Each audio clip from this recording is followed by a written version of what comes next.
ये नहीं होता, क्योंकि बुद्ध ने कहा, मरते समय कहा अपने जो है प्रिय शिष्य से आनंद, जब आनंद रो रहे थे तो बुद्ध ने कहा क्यों रो रहे हो? उन्होंने कहा सर आप जा रहे हैं, आपके जाने के बाद अंधेरा हो जाएगा। तो उन्होंने कहा मेरा जीवन मुझको लगता है व्यर्थ है, मैंने तो अपने लिए अत्यधिकोपभोग का संदेश देने का काम किया कि अपना प्रकाश आप स्वयं बनो। आप लोग तालियां बिल्कुल ना बजाएं, मन लगा के सुने। हम नेता नहीं हैं, हम खुश नहीं होना चाहते हैं, हम वोट मांगने नहीं आए हैं। ताली बजाएंगे तो हमारे आपके ध्यान विकेंद्रित हो जाएगा। बात जो हम कहना चाहते हैं 10-15 मिनट में, तो बात तालियों के माध्यम से उड़ जाएगी। ताली तो नेता के लिए बजाया जाता है कि खुश हो जाए, इसलिए इसको ध्यान से सुनिए। 5 दिन से बहुत सारे चीजों को सुना होगा, 5 साल से बहुत चीजों को सुना होगा, लेकिन आपने अपने जीवन में उतारा कितना है? बात महत्वपूर्ण ये है, अगर एक बात को आप अपने जीवन में उतार लें तो आपका जीवन, आपका भविष्य, आपके बच्चों का भविष्य बेहतर हो जाएगा। लेकिन हम तो मनोरंजन करते हैं, हमारे लोग तो मनोरंजन करते हैं और बहुत सारी चीजें होती हैं, वो बात पे हम बात करेंगे। पहले हम महापुरुषों पे चर्चा कर लें कि तथागत बुद्ध श्रावस्ती में रहने वाले थे, लुम्बिनी में पैदा हुए और बोध गया में ज्ञान प्राप्त हुआ, सारनाथ में पहला उपदेश दिया और जो कुशीनगर में आखिरी सांस लिया। इस धरती पे हर व्यक्ति का, हर मनुष्य का यही जीवन है, पैदा होगा, बड़ा होगा, पढ़ेगा लिखेगा, युवा होगा और उसके बाद शादी होगी और बुढ़ा होगा, बीमार होगा और मर जाएगा। यही जीवन का काल चक्र है। लोग हजारों लोग, करोड़ों लोग पैदा होते हैं, जवान होते हैं, मर जाते हैं, लेकिन उनका नाम धरती पे स्वर्ण अक्षरों में नहीं लिखा जाता है। लिखा वही जाता है जो समाज के लिए, दूसरों के लिए जीता है। अपने लिए तो कीड़ा मकोड़ा भी जीता है। बहुत सारे सांप बिच्छुओं को देखा होगा, वो भी जब अपने माँ का पेट फाड़ करके निकलते हैं। लेकिन जो मनुष्य इस धरती पे सबसे बुद्धिजीवी प्राणी है, बुद्ध के बाद संत कबीर, हमारा कल्याण नहीं हुआ। कल्याण कब होगा? जब हम अपने माँ बाप की बात को मानेंगे। हमारे साक्षात माँ बाप ही हमारे भगवान हैं। इस धरती पे माँ बाप ना आए होते तो हम ना आए होते, आप ना आया होता, बुद्ध ना आए होते, अम्बेडकर ना आए होते।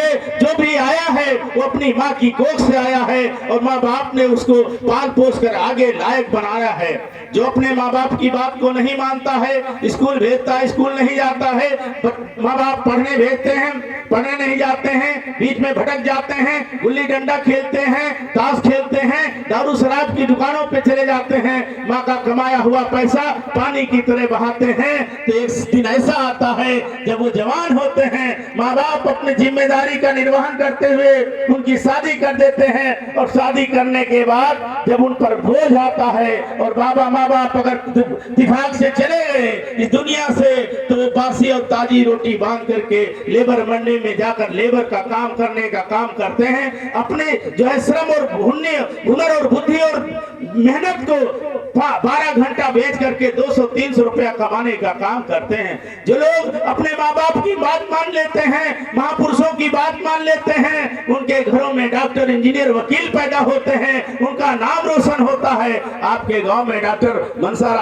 मनसाराम जी हैं, आसाराम जी हैं, रमेश भारती जी हैं, जो वकालत किया, कोई स्वास्थ्य विभाग में गया, कोई सफाई विभाग में गया, कोई सरकारी सेवा में गया। बहुत सारे लोग गांव में जब आसपास में नजर दौड़ाएंगे तो आपके बगल में चकिया है, रामशंकर रहे, पूरे जो है रूस पर गए, मुख्यमंत्री के निजी सचिव रहे, कोई डीएम बनेगा, कोई एसडीएम बनेगा, कोई कलेक्टर बनेगा, तब आपके साथ अत्याचार नहीं होगा।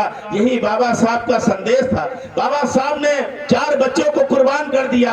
बड़ा लड़का जो यशवंत राव था, उसके बाद दूसरा लड़का रमेश खत्म हुआ, बाबा साहब पढ़ते थे।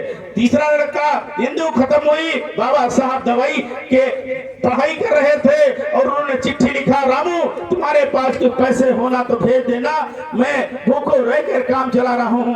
रामा भाई अम्बेडकर जो है उन बाबा साहब की पत्नी थी, आवारा पशुओं के गोबर इकट्ठा करके उपड़े पात करके जो बाजारों में बेच करके अपनी बेटी की दवा के लिए पैसे रखे थे। अपने पति को भूखा देखा और अमेरिका को पैसा भेज दिया, उसकी बेटी तड़प तड़प के मर गई। बाबा साहब को उन्होंने चिट्ठी में जिक्र नहीं किया कि आपकी बेटी मर गई है। बाबा साहब पलट कर जब आए तो इसी तरह भीड़ लगी थी, एक तरफ महिलाएं बैठी थी, एक तरफ पुरुष बैठे थे। बाबा साहब भीड़ को चीरते हुए जब आगे बढ़े तो उनकी बच्चे की लाश पड़ी थी, लाश पर चादर थी, कुछ महिलाएं बैठी थी। जब अम्बेडकर को आगे देखा तो बाबा साहब उनकी जो वहां पर बैठी औरतों ने जो ही चादर हटाया, बाबा साहब का शरीर जो है कपकपा गया, बैठ गए और अपने बेटे के पास बैठकर रोने लगे, जो कहने लगे कि मैं कितना भागा हूँ, मैं अपने बच्चे के लिए खाने की सामग्री लाया था और ये मेरा बच्चा लाश के रूप में पड़ा है। बाबा साहब रोते रहे, रो करके थोड़ा अंदर गए, अंदर अपनी पत्नी के पास गए, बाहर आए, वहां जिम्मेदार लोगों ने कहा अम्बेडकर कुछ पैसे दीजिए, कफन की व्यवस्था की जाए। बाबा साहब फिर अपनी कोट पैंट की जेबों में हाथ डालते हैं, बाबा साहब के पास पैसे नहीं थे। फिर अंदर गए, अपनी पत्नी के कंधे पर सर रखकर रोने लगे कि मैं इतना अभागा पिता और पति हूँ कि जो है अपने बेटे को जो है कफन देने के लिए मेरे पास पैसा नहीं है, रामू मुझे माफ करना। उनकी पत्नी कितनी समझदार होती है।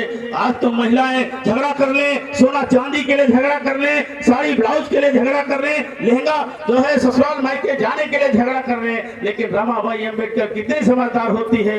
बक्से के पास जाती है, साड़ी निकालती है, फाड़ती है, गंगाधर को लपेट कर देती है। बाबा साहब उस लाश को, अपने बच्चे को लाश को पुरानी साड़ी में लपेट करके ले जाते हैं, पीछे भीड़ जाती है, दफन करके चले आते हैं। बाबा साहब जब घर को वापस आते हैं कहते हैं रामू मैंने जो है गंगाधर को दफन कराया, इंदू कहाँ है। बाबा साहब की पत्नी पैर पकड़ के रोने लगती है कि आपने जिस समय चिट्ठी लिखा था कि आप भूखे हैं, उसी समय बाबा मेरी बेटी दवा के में तड़प रही थी, बीमारी में तड़प रही थी, मैंने जो दवा के पैसे थे आपको भेज दिया, मेरी बेटी मर गई। बाबा साहब मुझे माफ करना, मैं आपका गुनहगार हूँ। बाबा साहब भी धन्यवाद देते हैं कि मैं ऐसी पत्नी पाकर मैं धन्य हो गया, हजारों जन्म तक आप जैसी पत्नी को मैंने मांगता हूं कि आप जैसी पत्नी हो।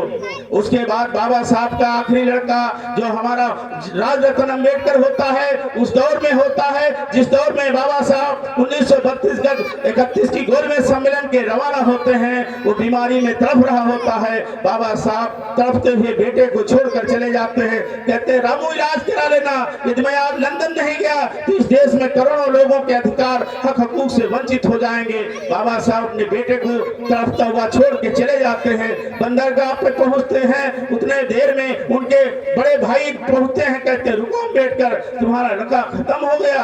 बाबा साहब समंदर की तरफ देखते हैं, उनको आंखों से जो है आंसू की धार बहती है और समुद्र जैसा दुख होता है। एक तरफ समंदर में पानी होता है, समंदर में चढ़ने वाला जहाज होता है। बाबा साहब के आंसू उस समंदर में जाके समा जाते हैं और उसके बाद बाबा साहब सोचते, कहते जाओ और हमारी पत्नी को कहना कि यदि मैं वापस चला गया तो क्या राज रतन जीवित हो जाएगा। बाबा साहब के बड़े भाई ने कहा जीवित तो नहीं होगा, तो जीवित नहीं होगा, लेकिन मैं लंदन नहीं गया तो मेरे करोड़ों लोग इस देश के जो मूल निवासी हैं, ओबीसी हैं, जो 2500 जाति हैं, कुर्मी, काछी, हिरगड़िया, तेली, तंबोली, नाई, भुजी, कहार, साक्षनी, मौर्य, कुशवाहा, चमार, पासी, नटकंजड़, बढ़िया, ये अधिकार विहीन हो जाएंगे। इनको शिक्षा के दरवाजे बंद हैं, इनके लिए शिक्षा के दरवाजा खोलना है, इनके नौकरी के दरवाजे बंद हैं, इनके लिए नौकरी के दरवाजे खोलना है, इनके व्यापार के दरवाजे बंद हैं, व्यापार के दरवाजे खोलना है, तो मेरे करोड़ों लोग जीते जी मर जाएंगे, इसलिए मुझे लंदन जाना बहुत जरूरी है। बाबा साहब आखिरी लड़के को बिना दफन किए लंदन चले जाते हैं और हमारे लिए बहुत सारा अधिकार लेकर आते हैं। उसके बाद बाबा साहब इस देश में 2 वर्ष 11 माह 18 दिन में भारत का संविधान देते हैं। संविधान के माध्यम से हमको पढ़ने लिखने का अधिकार मिला, संविधान के माध्यम से बहुत सारा अधिकार मिला। इस देश में बहुत सारी प्रथाएं थी, उन प्रथाओं को संविधान के माध्यम से खत्म कर दिया गया। आज 1 लाइन में जो है नौकर और राजा रानी को एक साथ में खड़ा कर दिया गया, मेहतरानी और जमादार को एक लाइन में खड़ा कर दिया गया, क्योंकि एक देश के राष्ट्रपति का वोट आपका वोट बराबर है। आप भी हर स्कूल में पढ़ सकते हैं, लेकिन 70 साल बीत गए कि हमने बाबा साहब की बात मानी? क्या बाबा साहब का मिशन, कबीर का मिशन, रविदास का मिशन, बुद्ध का मिशन केवल नाच गा के पूरा हो जाएगा? नहीं होगा। क्या बाबा साहब का सपना, बाबा साहब का जो है कारवां, क्या हम दारू पीकर पूरा कर लेंगे? नहीं पूरा करेंगे। कहते हैं बाबा साहब ने भी कहा कि बुद्ध ने कहा यदि मेरे सामने पहाड़ हो तो पहाड़ से कूद जाना, बच जाएंगे। तुम्हारे सामने समंदर होगा तो तैर के निकल जाओगे, जो है साहस का है। तुम्हारे सामने शेर होगा तो मत डरना, उससे चीर फाड़ सकते हो, बच सकते हो। लेकिन तुम्हारे सामने यदि शराब है तो दारू है, कि दारू आपको जो है जिंदा जी मार देगी, इसलिए शराब से आप दूर रहना। ये बुद्ध का संदेश है, ये बाबा साहब का संदेश है। शराब ही हमारे समाज को खराब करने का काम करती है। इसलिए आप लोग जो नौजवान साथी हैं, जो बुजुर्ग साथी हैं, वो लोग संकल्प लें। आज बाबा साहब की 4 संतानें खत्म हुई, उनका संकल्प लीजिए। बुद्ध ने इतना संदेश दिया, उनका संकल्प लीजिए। आप अगर सच्चे अनुयायी हैं, भक्त नहीं, भक्तों की भीड़ होती है कुंभ के मेले में जाकर के, कितने लोग मर गए। लेकिन भक्त बनने की जरूरत नहीं, ना अम्बेडकर के भक्त बनिए, ना बुद्ध के बनिए, इनके अनुयायी बनिए, इनके विचारों पर चलिए।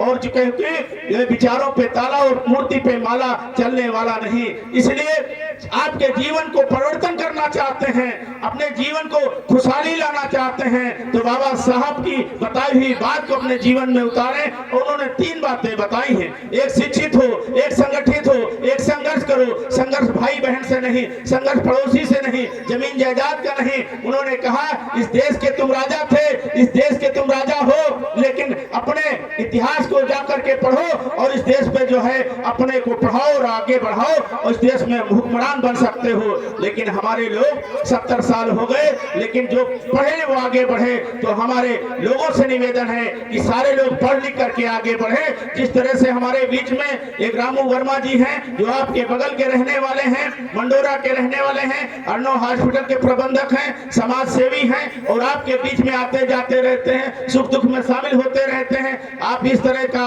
जो है एक कारोबारी बनिए। आप हमारे बीच में डॉक्टर सरोज जी हैं, जो पढ़ लिख करके MBBS हुए और बहराइच में भी नौकरी कर रहे हैं, बाराबंकी में भी अस्पताल डाल करके आप लोगों की सेवा करने का काम कर रहे हैं। हमारे बीच में प्रशांत भाई हैं, जो वन विभाग में डिप्टी रेंजर के पद पर हैं। तो आप अपने घरों में क्यों ना एक प्रशांत पैदा करें, आप अपने घरों में क्यों ना एक जो है डॉक्टर पैदा करें। जब आपके घरों में डॉक्टर इंजीनियर होगा तो चमचमाती गाड़ी होगी, आपके पत्थर जैसा मकान होगा। बाराबंकी छोड़ दिया, गांव छोड़ दीजिए, बाराबंकी और लखनऊ में आपका मकान होगा। इसलिए बाबा साहब ने कहा शिक्षा वो शेरनी का दूध है, जो पिएगा वो दहाड़ेगा।